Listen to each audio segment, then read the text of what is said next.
ماؤں کو دفن کرنے کے بعد اولادیں بھول جایا کرتی ہیں، ماؤں کی گود میں برسوں کھیلنے کے بعد پھر یاد میں نہیں رہتا کوئی ماں تھی، باپ کے کندھے پر برسوں سواری کرنے کے بعد یاد نہیں رہتا کوئی ہمارے لیے گھر بنا گیا تھا، زمینیں چھوڑ گیا تھا، جائیدادیں چھوڑ گیا تھا، وہ ایک محرم میں چلے جاتے ہیں۔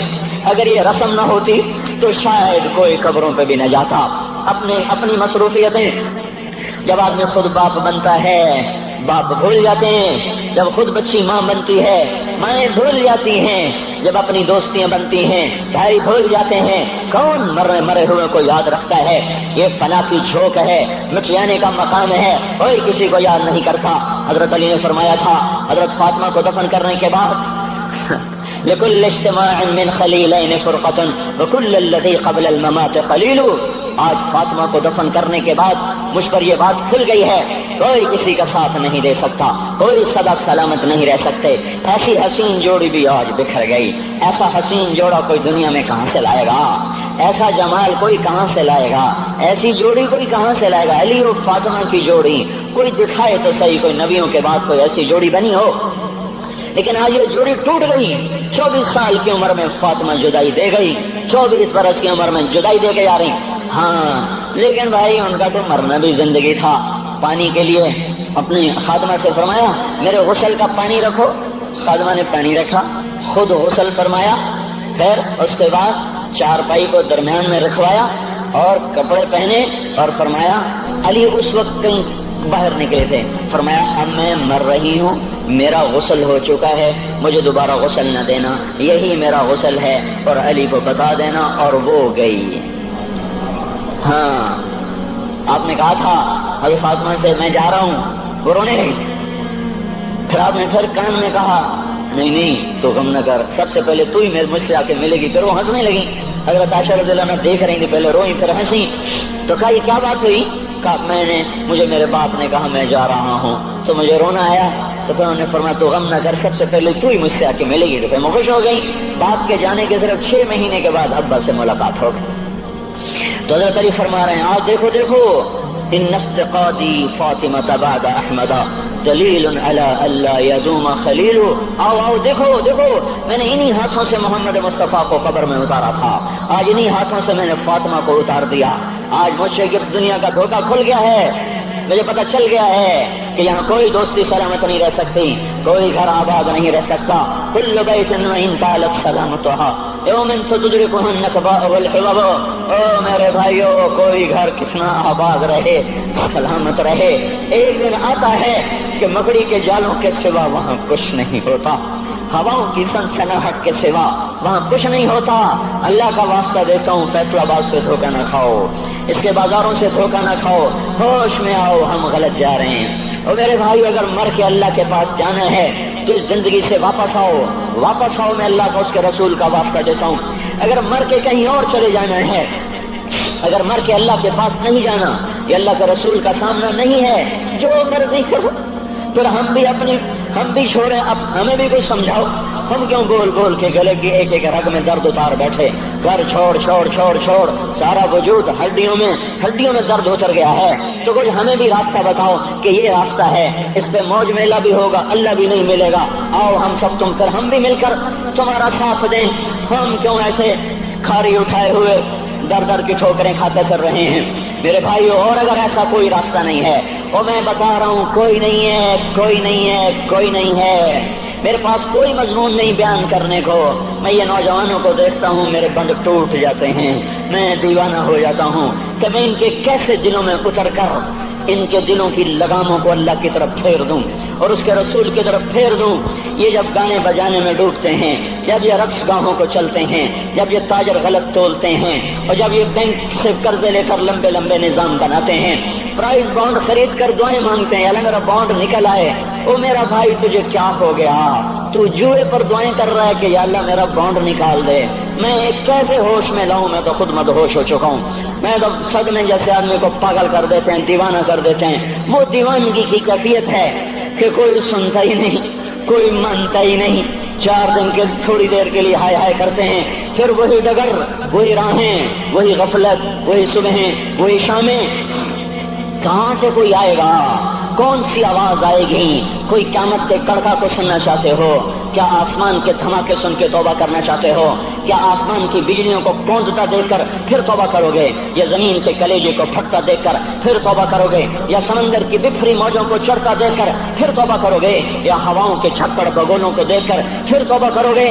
نہیں نہیں، پھر توبہ کا وقت نکل جاتا ہے، ابھی وقت ہے، ابھی ہم لوٹ آئیں، آ جائیں۔ قبروں کی وہ سیدگی یاد کرو، قبروں کے اندھیرے یاد کرو۔ اور میں آپ کو سنا رہا تھا، اس قبر نے مجھے روک لیا، اس کی ایک ایک مٹی کے ذرے نے مجھے کہا کچھ ادھر پڑھ دو، یہاں کوئی نہیں آیا۔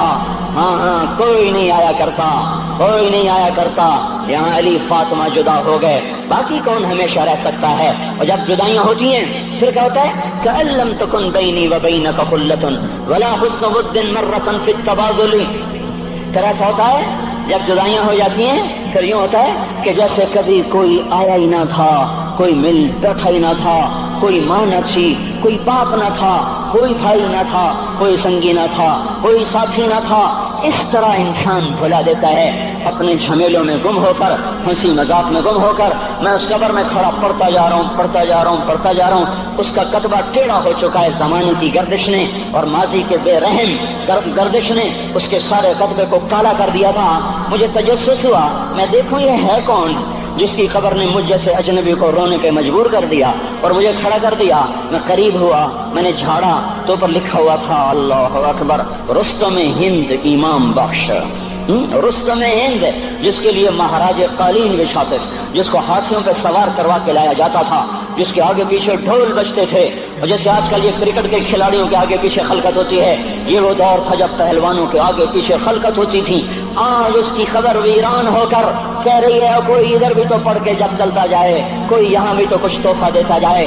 میرے محترم بھائیوں، جب موت آئے گی تو کوئی اولاد یاد نہ کرے گی، کوئی ماں باپ یاد نہ کریں گے، مائیں لال بھول جاتی ہیں، ماؤں کو بچے بھول جاتے ہیں، ماؤں کو بچے بھول جاتے ہیں، باپ اولادیں بھول جاتے ہیں، بیویوں کو خامن مل جاتے ہیں، خامدوں کو بیویاں مل جاتی ہیں، یاروں کو یار مل جاتے ہیں۔ وہ تو ہم ہیں جو جا کے تہہ خاک سو جاتے ہیں، اکیلے تنہا زندگی کا سفر شروع ہو جاتا ہے۔ علی بن ابی طالب جیسا شاہ سوار، اللہ تعالیٰ کا مکرم محبوب انسان، جس کو اللہ کے نبی نے کہا علی تجھے بشارت ہو، جنت میں تیرا گھر میرے گھر کے سامنے ہوگا، اتنی بڑی بشارت، علی تجھے مبارک ہو، جنت میں تیرا گھر میرے گھر کے سامنے ہوگا۔ اتنی بڑی بشارت کا لینے والا، روزانہ کی رات کی فریاد، مجھے تو پتہ نہیں کہ میرا یہ بیان قبول ہے کہ مردود ہے، آپ کو پتہ نہیں آپ کی آمد قبول ہے کہ مردود ہے۔ آج 25 روزے رکھتے ہوئے ہو گئے، کچھ پتہ نہیں اللہ تعالیٰ قبول کرے گا یا رد کر دے گا، بڑی ذات ہے۔ آج تک زندگی میں کوئی ایک عمل بھی نظر نہیں آتا جس پر ہم دعویٰ کر سکیں یہ کام تو میرا اللہ کو بڑا پسند آئے گا اور میری بخشش کا سامان ہو جائے گا۔ ہم فقیر لوگ ہیں میرے بھائیوں، ہماری معیشت اتنی خراب نہیں ہوئی جتنا ہمارا ایمان خراب ہو گیا ہے۔ ہمارا فقیر، اس کا چولہا ٹھنڈا ہوا ہے، ہمیں اس کا درد ہے، لیکن اس کے چولہے ٹھنڈے ہونے کا اتنا درد نہیں ہے جتنا اس کے ایمان کی انگیٹھیاں سرد ہو چکی ہیں، جتنا یہ درد ہے، کیونکہ یہ فقر مالداروں کو بھی حاصل ہے۔ یہ فقر پوری دنیا پہ چھا چکا، مالدار بھی فقیر ہیں، دکاندار بھی فقیر ہیں، تاجر زمیندار بھی فقیر ہیں۔ آج جو جتنا بڑا دنیا دار ہے وہ ایمان کا اتنا بڑا فقیر ہو چکا ہے، وہ بھکاری ہو چکا ہے۔ کچھ نہیں ہمارے پاس، کوئی دعویٰ نہیں زندگی بھر کے کسی ایک عمل پر، جن کو جنت کے پروانے مل گئے۔ علی کا گھر میرے گھر کے سامنے، فاطمہ میری بیٹی جنت کی عورتوں کی سردار، حسن حسین جوانوں کے سردار جن کو جنت کے پروانے ملے۔ حضرت علی رات کو اٹھ کے رو رہے ہیں، آہن آہ من قلت الذات وبعد السفر ووحشت الطریق، اے میرے مولا مجھے معاف کرنا، میرے پاس عمل کوئی نہیں ہے، اے مولا مجھے معاف کر دے، میرا عمل تھوڑا ہے۔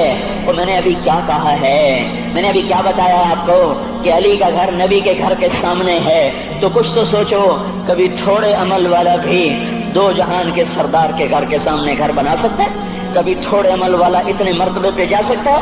وہ کیا کہہ رہے ہیں، یا اللہ میرا عمل تھوڑا ہے، تو میرے پاس کیا ہے جس کا میں دعویٰ کروں؟ یا اللہ میرا عمل تھوڑا ہے، یا اللہ مجھے تنہا جانا ہے، یا اللہ راستہ بڑا خطرناک ہے، یا اللہ عمل کا توشہ تھوڑا ہے، اے میرے مولا مجھے معاف کر دے، مجھے معاف کر دے۔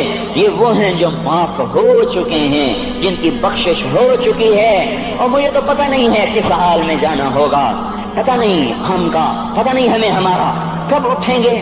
دن گھڑی گھنٹے منٹ سیکنڈ تک طے ہیں، صبح و شام کے گھڑی گھنٹے طے ہیں، قبر کی مٹی طے ہے، زمین طے ہے، کفن کے کپڑے طے ہیں، قبر میں اتارنے والوں کے بھی نام لکھے جا چکے ہیں، جن کیڑوں نے میرے آپ کے جسم کو کھانا ہے وہ بھی متعین کیے جا چکے ہیں۔ کب یہ ہڈیاں پگھل جائیں گی، کب باہر آ جائیں گی، کب یہ کان گر جائیں گے، کب یہ مسکراتا چہرہ تاریخ ہو جائے گا اور اس کے اندر سے خوفناک کھوپڑی باہر نکلے گی، کب دانت پھر جائیں گے اور کب جبڑے ٹوٹ جائیں گے، کب یہ ریڑھ کی ہڈی جس کے سہارے یہ کھڑا ہے اس کو کیڑے نوچ نوچ نوچ نوچ کے چورا چورا کر دیں گے، یہ پاؤں جو زمین پہ ایڑی مار کے چلتا ہے تکبر میں اتراتا ہے، اور پتہ نہیں مایو ہے یہ زمین پہ پڑا ہوا پاؤں پتہ نہیں ہے کہ اللہ کے ہاں کس قدر غضب کے فیصلے کرواتا ہے۔